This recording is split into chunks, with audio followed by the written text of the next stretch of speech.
Hello, I'm Dr. Graham Teague.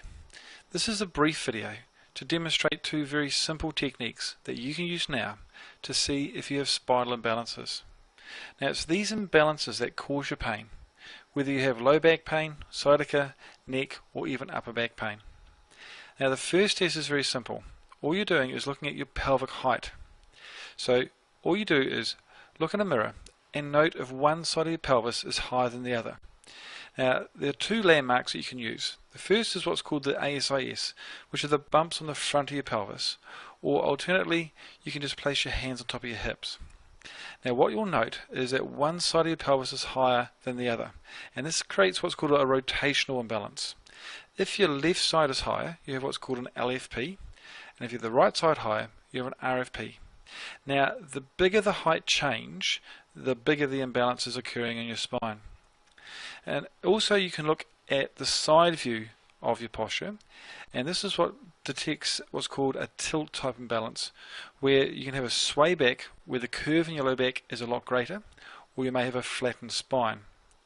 Now it's the pelvis which is the foundation of your spine, and it's the imbalances that are centered around here that can create pain throughout your spine, causing both muscle as well as joint tension. Now, a second test that you can use, which also confirms these imbalances, is what's called a straight leg raise.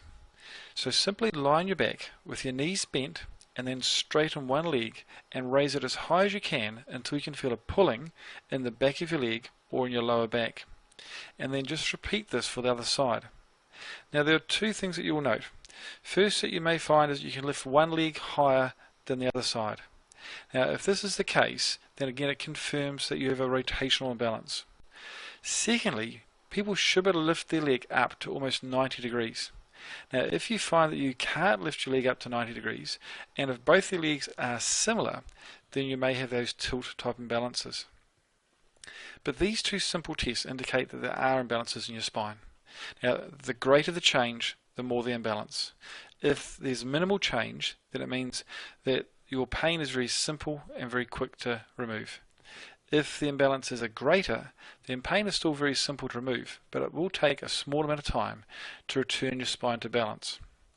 But these two tests can be used to detect your imbalances now, but you also can use them to monitor your imbalances. Long-term wise, you can use these same tests to make sure your spine stays in balance, which is important for a long-term future of being